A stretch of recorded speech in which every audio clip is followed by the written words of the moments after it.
UP board की high school और intermediate की परीक्षाएं आज से शुरू हुई हैं और इस बार नकल रोकने के लिए कड़े निर्देश दिए गए। नकल कराते पाए जाने पर एनएसए के तहत कार्रवाई होगी। वहीं कक्ष निरीक्षकों यानी इन्विजिलेटर्स पर भी एफआईआर होगी। लेकिन इसके साथ ही इतनी बड़ी व्यवस्था की मॉनिटरिंग करना अपने आप में बहुत चुनौतीपूर्ण काम है और हम लखनऊ के उस एक कंट्रोल रूम में हैं जहां से ये पूरी मॉनिटरिंग की जाएगी। इस कंट्रोल रूम से प्रदेश के एक एक जिले में एक एक परीक्षा केंद्र पर नजर रखी जा रही है और इस व्यवस्था को देख रहे हैं वीरेंद्र मोटवाल जी, यूपी बोर्ड के अधिकारी हैं।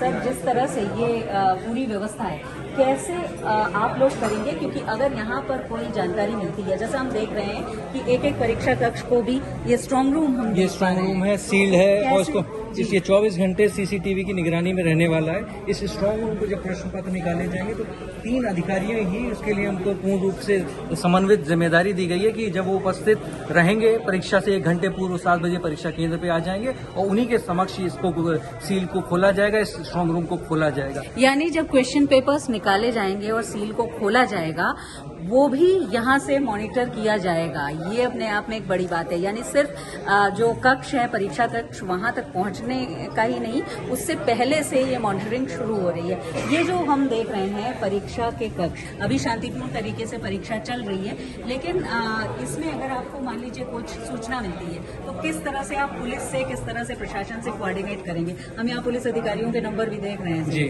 तो इसमें हमने 3 प्रक्रिया बना रखी हैं। एक तो राज्य स्तरीय कंट्रोल रूम है और एक डिस्ट्रिक्ट कंट्रोल रूम है और एक हमारे जो कंप्यूटर ऑपरेटर्स हैं। तो कंप्यूटर ऑपरेटर्स जहां ये कैमरों को देख रहे हैं और कैमरों में कोई किसी परीक्षा केंद्र में कोई समीक्षा समस्या आती है तो उसको तुरंत उसका संज्ञान ले रहे हैं। आप लोग के पास सारे प्रिंसिपल्स के, सारे केंद्र व्यवस्थापक के फोन नंबर हैं, ईमेल आईडी है, तत्काल लोग वार्ता कर रहे हैं। इनके ऊपर मंडल प्रभारी बनाए गए हैं जो कि मंडल पर देख रहे हैं। एक प्रक्रिया तो हम सीधे सीसीटीवी से प्रत्येक कक्ष में पहुंच रहे हैं। दूसरा एक हमने सोशल मीडिया के माध्यम से भी जिज्ञासाओं के लिए और किसी की शंकाओं के लिए समाधान के लिए हमने dedicated WhatsApp, email ID, Twitter और फेसबुक अकाउंट बना रखा है। हमारे अधिकारी वहां भी बैठे। जो संवेदनशील जिले हैं, 16 संवेदनशील जिले हैं, संवेदनशील केंद्र भी हैं, इस बार वो पुलिस और हम कह सकते हैं एलआईयू की नजर उस पर है और एक तरह से एसटीएफ ने काम शुरू कर दिया था पहले से ही। 3 महीने से आप लोगों का कोऑर्डिनेशन एसटीएफ से हो रहा है। जी, बिल्कुल। तो लग रहा है कि एक पूरी सुरक्षित एक परीक्षा कराने की तैयारी है।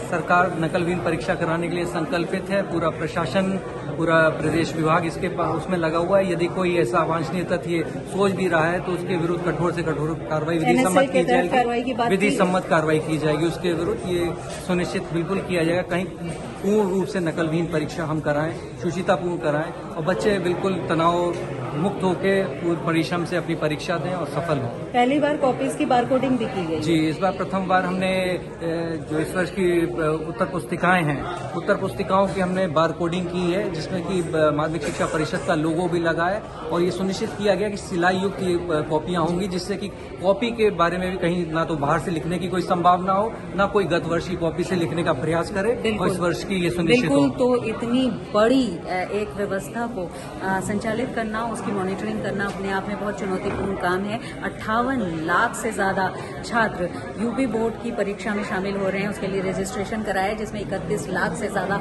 हाई स्कूल यानी 10th के स्टूडेंट्स हैं और 27 लाख से ज्यादा इंटरमीडिएट यानी 12वीं के छात्र हैं। लेकिन जैसा कि साफ कर दिया गया है कि अगर नकल कराते पकड़े गए तो एनएसए के तहत कार्रवाई होगी। जो छात्र हैं उन पर जिस तरह से पहले होता था अनफेयर मीन्स का प्रयोग करने का, उसी के तहत कार्रवाई होगी। और खास बात यह है कि यूपी बोर्ड की ये सारी निगरानी इसी कंट्रोल रूम से होगी। वीडियो जर्नलिस्ट रोहित मिश्रा के साथ शिल्पी सेन, लखनऊ।